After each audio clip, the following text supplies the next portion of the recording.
So we've covered a lot of issues surrounding electromagnetic energy before, but a listener not too long ago sent us an article. I think he said he found it in his garage wrapped around something, maybe even a story about his grandfather handing it over. But he knew about the issue too, but he was surprised to look back and see there it was printed in the paper from sometime in 1974. Radio waves may affect mankind. And essentially, you have an Associated Press story admitting that electromagnetic pollution, electromagnetic smog, EMF signals could be hurting people at lower levels than previously acknowledged. And it reads, the government scientists have reported to Congress that preliminary studies indicate radio wave radiation may affect man, quote, at lower levels than anticipated in the past. It goes on to read, this would be caused by power levels in and around cities, airports, military installations, and tracking centers, ships, pleasure craft, industries, and the home. The study was prompted by knowledge that microwaves and other radio frequency radiations at sufficiently high intensity are known to cause adverse biological effects due to the generation of heat. And that's going to become important to the debate. The interagency study under the White House Office of Telecommunications Policy said a year of study suggests that effects may occur in the nervous system and behavior, normal development and growth processes, and possibly some metabolic and biochemical parameter at lower levels than anticipated in the past. So it could affect your nervous system, your behavior, your growth and development, as well as metabolic and biochemical parameters. Basically, it could screw up potentially your entire body process. It can affect your biological health, your behavior, your nervous system, your growth, pretty much everything. It's very important. The study emphasized, however, that these are preliminary observations and not scientifically validated results.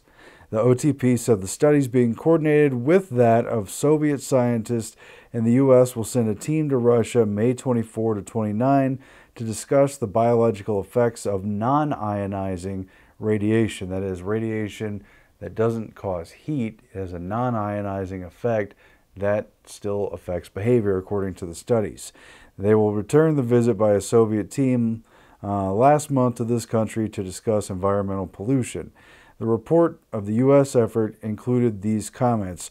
More work is needed involving chronic exposure over extended periods of time, as well as observations for possible delays of effects following exposure.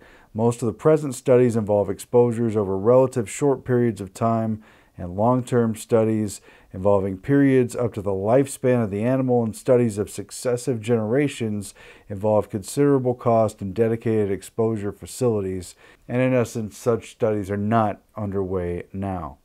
What is needed, though, is more work with exposure durations of at least several months.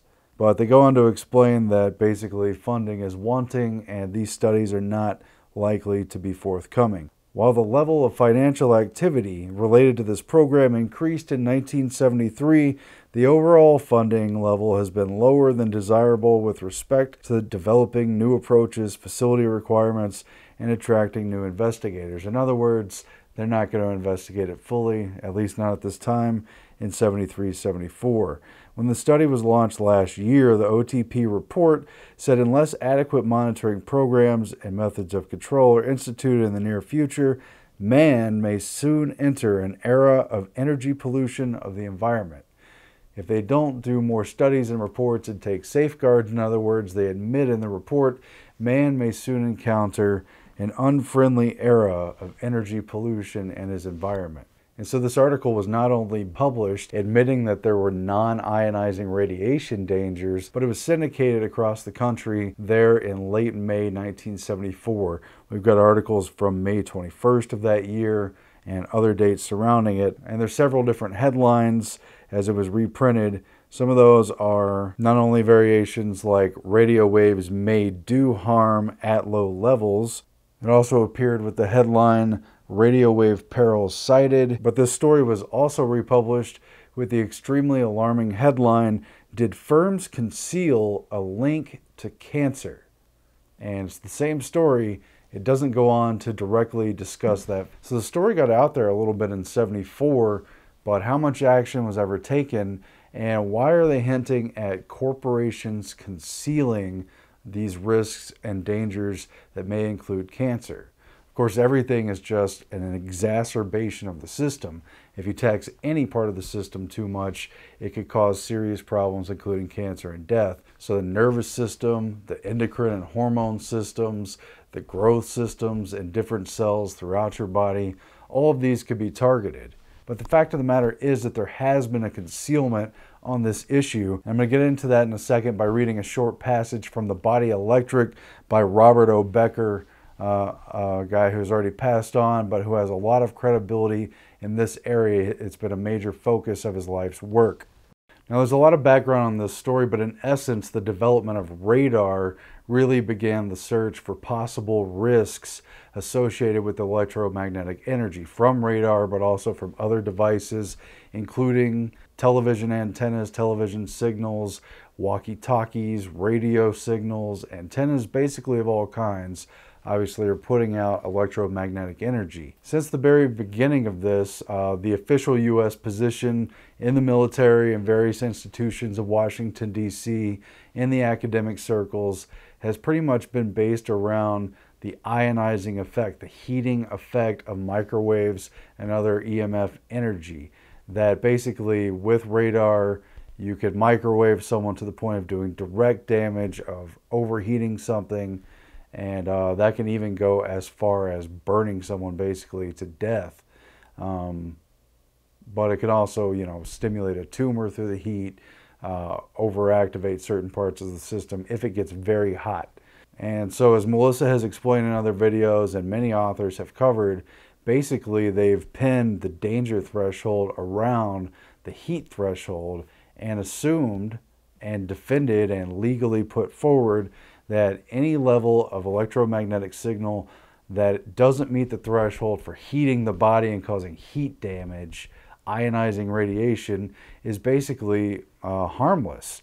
But it's very interesting to note that at the same time, the Soviet counterparts, who were also working with radar through World War II and afterwards, they were also doing their own studies for potential harm, and they were pegging the levels much lower, and they had very, very, very strict regulations for their military and government officials and for the population in general, and effectively put into position policies that shielded their own population from even very low levels of harm. Meanwhile, it was later revealed that they were experimenting on U.S. government officials, especially at the U.S. Embassy in Moscow, by deliberately targeting them with microwave radiation. Apparently, it was a synergistic effect of several frequencies overlapping one another, and they may or may not have been testing what the harmful biological effects were on people who were officially outside of Soviet soil, because a number of U.S. ambassadors had health problems. Some of them died early from cancer. A lot of the office workers and secretaries and staff officials also had alarming incidents and health effects that may have been attributed to a long period of time where the Soviets were bombarding the U.S. Embassy. And what's interesting about that as well is that the Soviet scientists were meeting with U.S. officials this entire time since the early 50s, warning them of electromagnetic energy dangers even at low levels based on their own studies. And basically, Robert O. Becker goes on to explain that either the U.S. didn't believe the Soviets and thought they were playing some kind of trick, or they disregarded it, because either way, they maintained safety levels for electromagnetic signals that, again, only included the heat effects and ignored all data suggesting that lower level electromagnetic effects could have biological effects, could affect the human nervous system, growth and development, as we've discussed. And therefore, they put it into practice. They have no liability because of the standards for anything negative that happened, and they have effectively been experimenting on the U.S. population for many years. And it wasn't until the late 70s and early 80s that academics in the US began to acknowledge this and start getting companies to voluntarily lower the safety limit to lower and lower levels while not changing the rules officially, again, to offer liability for the many activities going on where this is an issue. And of course, probably the first line of defense here is within military facilities, where radar workers in particular and many other personnel in general were exposed to significant levels of electromagnetic energy over sustained periods of time at various signal strengths and frequencies that have various effects. But there have been effects. There's a lot of anecdotal reports that we've heard even, and that other people have talked about, where radar operators went on to not be able to have children. They were found to be sterile, basically. Did they have something to do with their close exposure to microwave radiation and they're working with electronics at a military capacity? That's a definite possibility. But this is in no way limited to military experimentation or government activities, because this is affecting Americans in major U.S. cities all across the country as well. Robert O. Becker goes to some length to explain how everything from CB radio usage to just watching television and the VHF and UHF bands is exposing people to risks. So I'm going to kind of pick up in the middle of a chapter he calls Maxwell's Silver Hammer. This is the book, The Body Electric, and I'm coming in around page 311 and some of the pages afterwards. And he's basically mapping signal levels and certain cities he's used as examples who are exposed through radio and TV signals above the safety levels recognized by USSR scientists. And he's in no way favoring the Soviets in the Cold War context. He's very much an American. There's nothing to indicate he's anti-American or anything. He's just recommending that the U.S. also take responsibility for the effects that are happening at low signal levels and implement safety standards that could protect people and acknowledge the risks. And he says here, after noting the microwave exposure from walkie-talkie risks to different particular parts of the body, that although most people's absorption doesn't approach the SWAN guideline, which again has to do with ionizing effects, the heat, it should be clear by now that the lower levels are little cause for comfort. You hear that? Lower signal levels are little cause for comfort. Everywhere in Western nations, except in the most remote forest or deserts, the ambient energy from ELF power signals, extremely low frequencies, is several thousand times above the Earth's background field strength, and it provides abundant interference with the biocycle timing cues.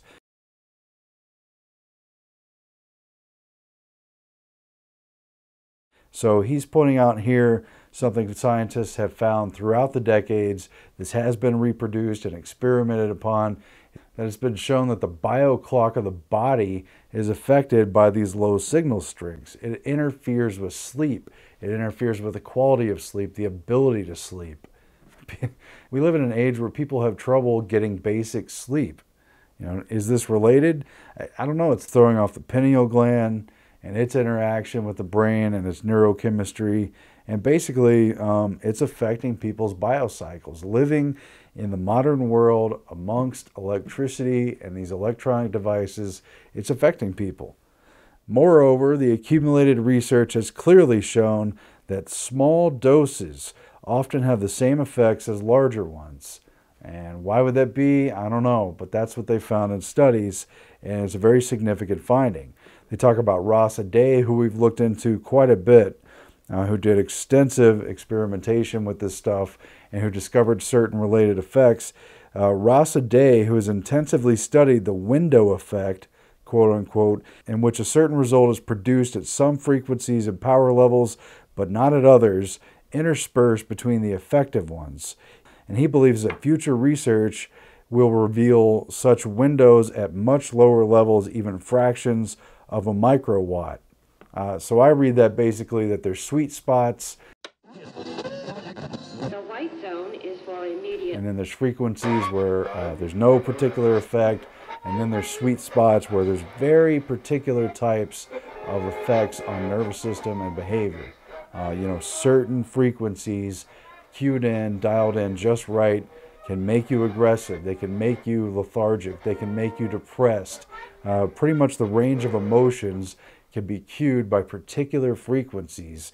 And we demonstrated that with the wired devices in our Minds of Men film, especially through the work of Jose Delgado. The master control for the whole body resides in the brain. The patients were definitely changed. But the guys who followed in the decades after, and also Delgado's later work, show that there's these very specific, very important effects, even with a weak electromagnetic signal, and that the particular frequency is tied to the particular type of behavioral effect or the effect on growth and development. Indeed, there's already been one report of brainwave changes suggesting resonance of neuroelectric currents with radio waves and microwaves down to a billionth of a microwatt. And he goes on to explain how there really is no truly safe standard, not as far as the testing, but they know that higher levels are definitely dangerous, and that sustained exposure is definitely dangerous. This book was originally published in 1985, and I really don't know how much this stuff has advanced. I don't think there are these safety standards in place, but they've gotten a little better than they were in the 50s and the decades after that. He writes that there's a chance of somewhat stricter rules in a few years. In 1982, the American National Standards Institute recommended that the radio wave safety level be lowered to 1,000 microwatts and the microwave level to 5,000.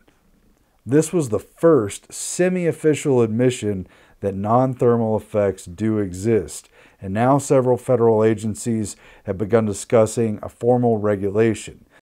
The most likely source is the EPA, the Environmental Protection Agency, but at last report, the rumored EPA proposal of a 100 microwatt limit for the general public, anticipated in 1984, was abruptly and indefinitely postponed due to dissension within and pressure from outside the agency. Did corporations cover up a link to cancer? That's what this headline from 1974 asks, and you see traces of it in this continuity of not addressing the safety standards and of doing less than they should. And for what reason? Well, we can only surmise who would benefit from that. A health-protecting federal standard would have a major impact on both industry and government. Industry would experience a decline in revenue and an increase in costs. Government, especially the military, would be inconvenienced in a multitude of activities.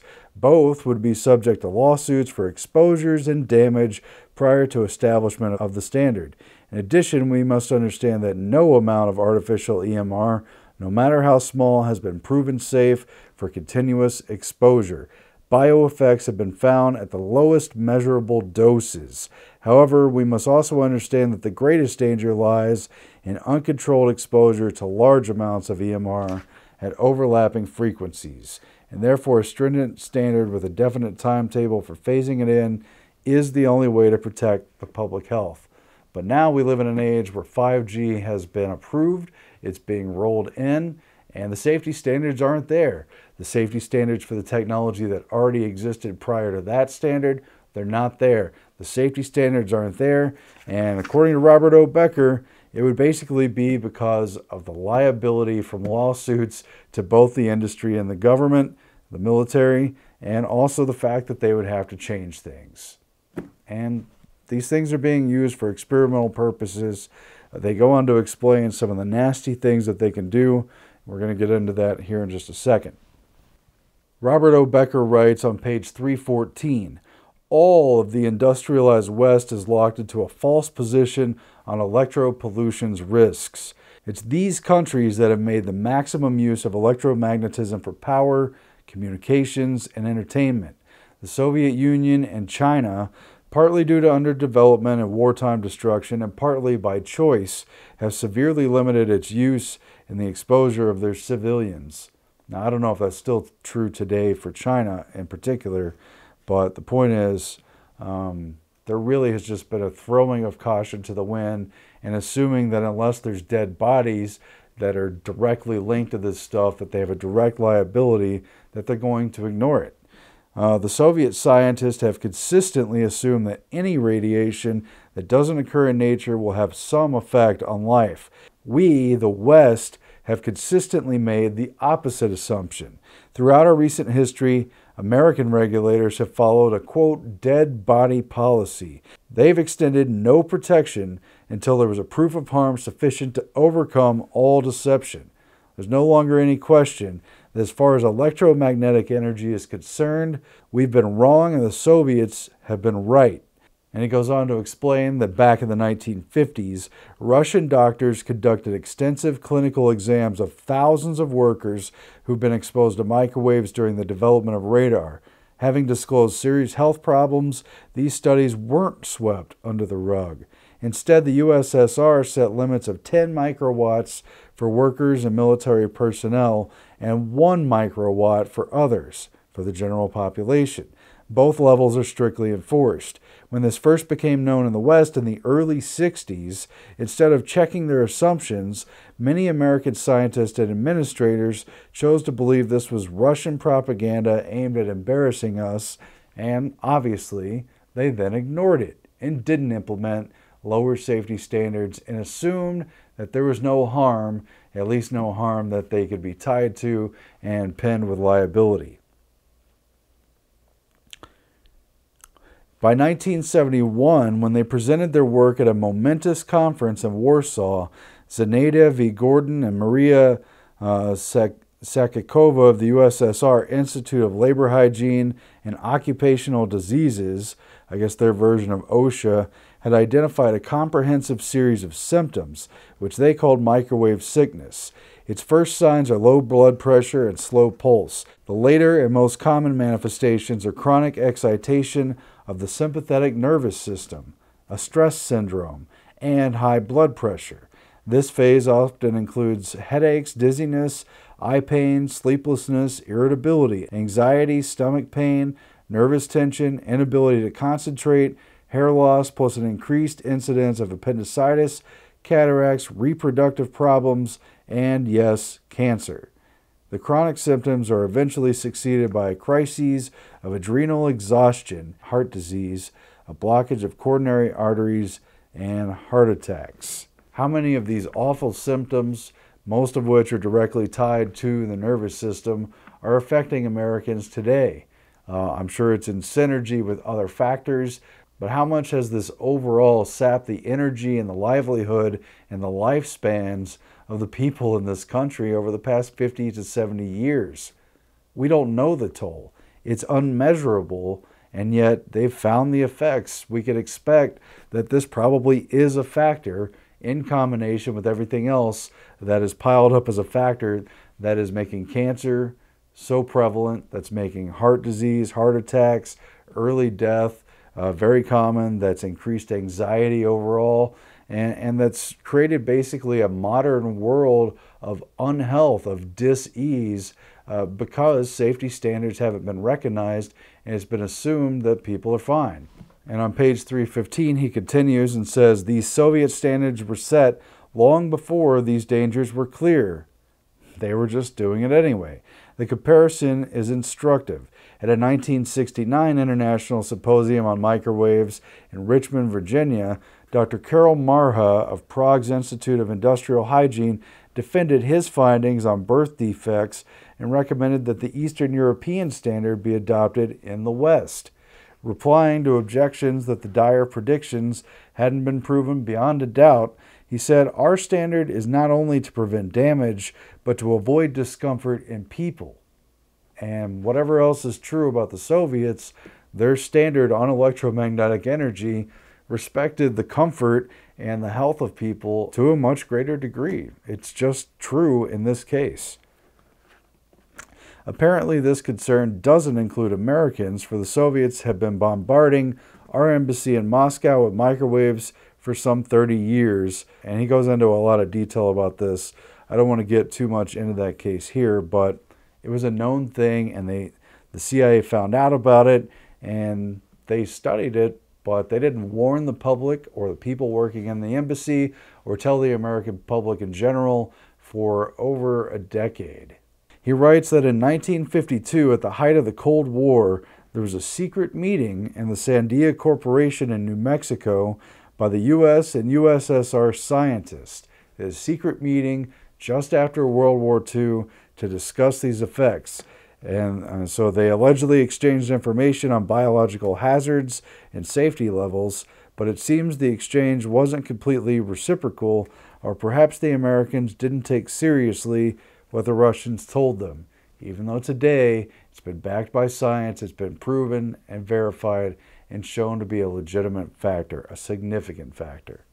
But at the time, they apparently didn't believe them over at the Sandia Corporation, where they make so many weapons and do so many experiments. Radars like the AN/TPS-25, a transportable battlefield surveillance radar, under certain conditions can take the place of sight. The radar's RF pulses cut through most atmospheric obstructions and darkness. And he goes on to write that there's been other joint workshops since that time, and the Soviets have continued to send people who publicly acknowledge the risks of EMF. The antenna is pointed exactly at the target.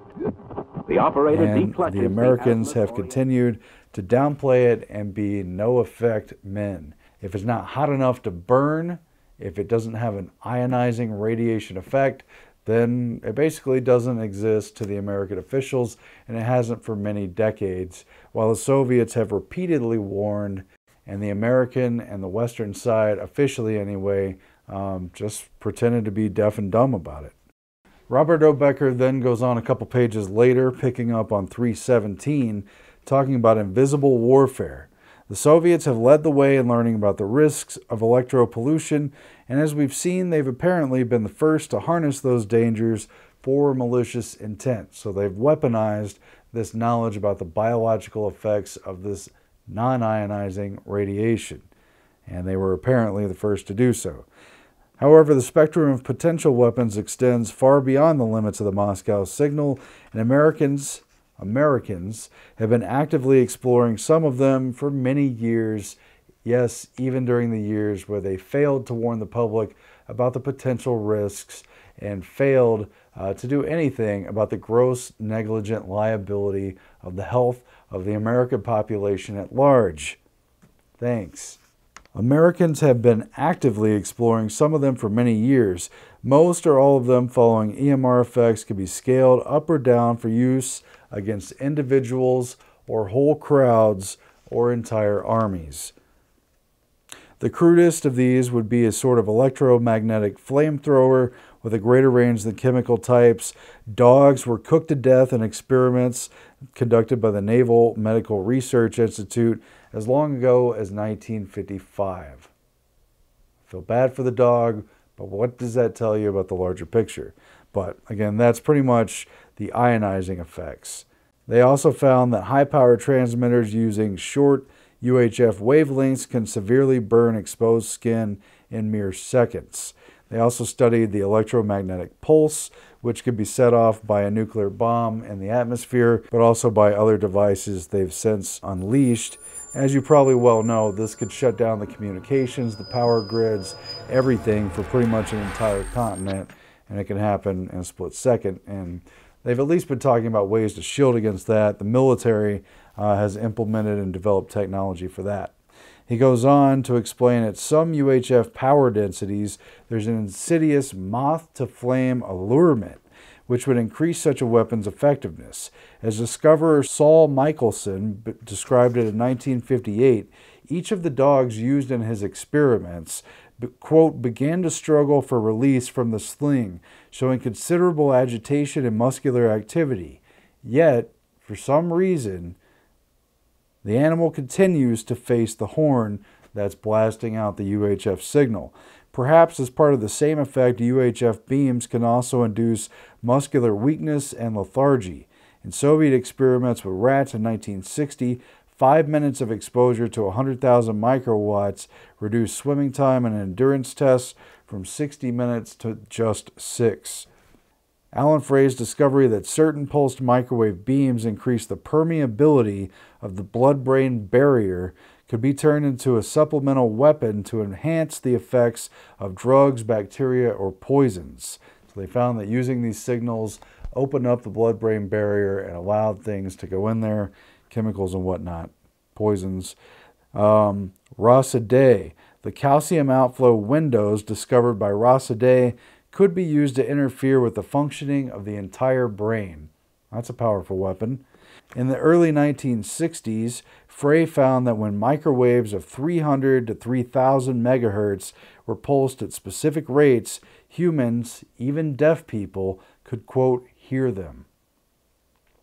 The beam caused a booming, hissing, clicking, or buzzing, depending on the exact frequency and pulse rate. Again, they dial it in for the specific effect. And the sound seemed to come from just behind the head.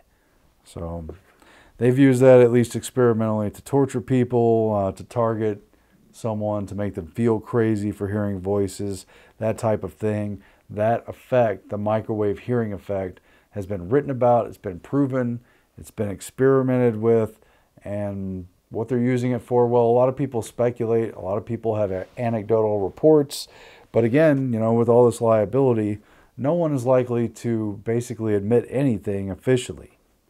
But in the 1960s, Alan Frey also reported that he could speed up, slow down, or stop isolated frog hearts by synchronizing the pulse rate of a microwave beam with the beat of the heart itself.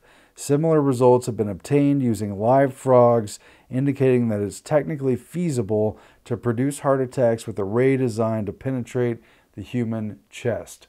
So yes, non-ionizing radiation from EMF can be used as a weapon. But just besides that, in the systems that are in place for communications and other electronic uses for transmitting stuff, you know, for above board uses, there's still potential side effects that, because they haven't lowered the standards, they're not officially recognizing, and to the degree that it may be affecting the population in general, even if it's non-intended effects, well, they're not even being looked for. They're not acknowledged. Blank said that even the increase in obesity, autism and stillbirths may be associated with electromagnetic radiation in the environment. We are putting cellular antennas on residential buildings and on top of hospitals where people are trying to get well. Wireless utility meters and cell towers are blanketing our neighborhoods with radiation. It's particularly frightening that radiation from our telecommunication and power line technology is damaging the DNA in our cells. It is clear to many biologists that this can account for the rising cancer rates. And so today, scientists from around the world are submitting an appeal to the United Nations, its member states, and the World Health Organization. Doctors are not looking to catch this. It's just taking whatever toll it may or may not take on the population. And again, this is pretty much how urban centers are set up across the country. If you live in a city or near a city, you're being affected. If you live out in the woods, deliberately in the middle of nowhere, I mean, at this point, I don't even know if you're not being affected there either. We live in a world where the grid is everywhere. These signals are all around the world at artificially high levels. You know, I mean, we don't know what's happening. Before Edison's light bulb, there was very little electromagnetic radiation in our environment. The levels today are very many times higher than natural background levels and are growing rapidly because of all the new devices that emit this radiation. The frequency of the Earth is probably not surprisingly one that's very compatible with human and animal plant life. All right, so people respond very well with those signals, and artificial systems tend to hover around the 10 hertz or multiples of that rather than the Earth's natural signal. And it's interfering with our state of mind, our nervous system and biological functions are being tweaked just a little bit, interfered with just a bit off. Scientists have discovered a human-made barrier around Earth, protecting against the natural particle radiation in space. They believe the bubble was formed by very low-frequency waves, or VLFs. VLFs have been found to interact with the particles in space, affecting how and where they move. VLFs are used for radio communications, including with submarines, because they can penetrate deep into the ocean. The waves can also travel far into the environment around Earth.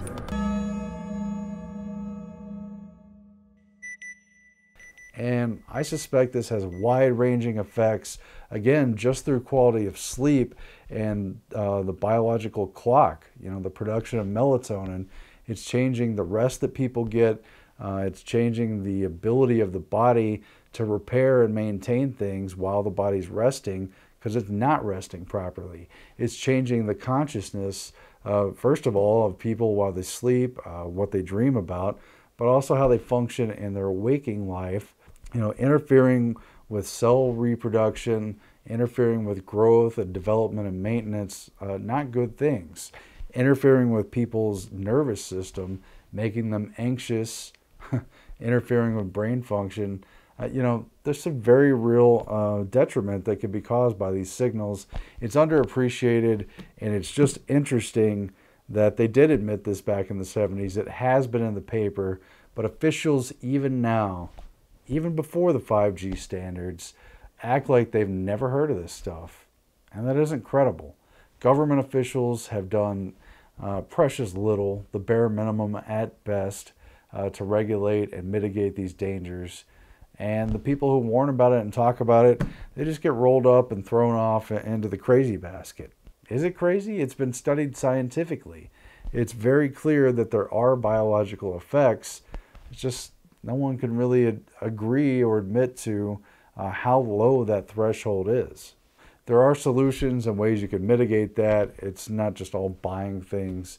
I'm not going to get into that in this video, but there are ways to protect yourself, or at least to reduce the danger. But you have to be proactive about that.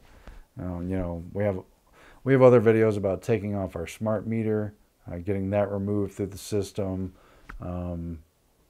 There's other information you could find about shielding. They make an electromagnetic shielding paint, and it's pretty expensive as far as paint goes, but it is available on the market. You can create shielded rooms. Your whole house could be shielded, that sort of thing. And there's other ways to do it also. And that can give you at least some sanctuary. But assuming you operate in the world, live in or near cities, commute to work in office buildings, interact in downtown areas, watch television, use cell phones, there's really a lot of exposure in your life. So, of course, obviously, you want to do what you can to mitigate that, stay healthy, and eat right, get the right kind of exercise to at least prevent problem areas from exacerbating, But I don't know.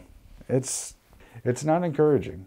Really, this book and other books that this guy has written, really all the works that we've looked at by Robert O. Becker, it makes a pretty compelling case that the officialdom has been really eerily unconcerned about our general health. And I think people pick up on the vibe of that. It's not encouraging, but it is reason to be proactive, to do your own research, and to do what you can. With that said, humans are resilient. We do adapt. We can overcome certain effects, and we can adapt even to mutations. But we shouldn't ignore the fact that this is likely to have an effect species-wide. It may be subtly and gradually changing who we are, and it may be shortening the lives of people in that process. More studies need to be done, but we need an environment where they're not afraid of regulating this stuff and giving an honest analysis of the effects. Because for whatever reason, the Soviets were much more forthcoming in the Cold War era about this, and the West, and especially the United States, was not. For whatever reason, they were not forthcoming, and it's added to all of our risk and exposure levels. Those are just the facts. Anyway, there's more information in the Minds of Men documentary. It kind of explains some of the foundations leading up to this period, and kind of co-mingling with it through the MKUltra experiments and the rest of it. Also, the video that Melissa did on the Eugene, Oregon signal. I was there with her exploring Eugene, Oregon, and filming a lot of the stuff.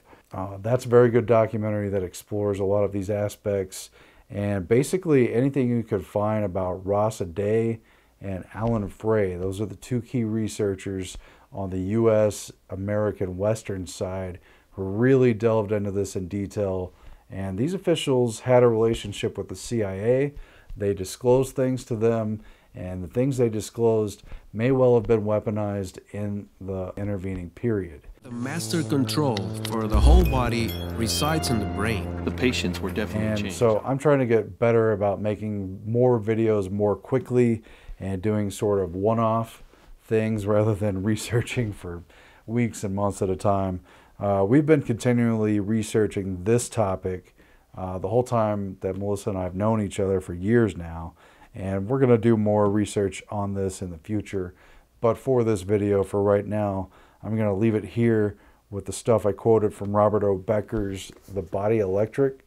It's definitely a recommended book. And from the article that one of our great listeners sent in, thanks for doing that. All right, thanks for watching.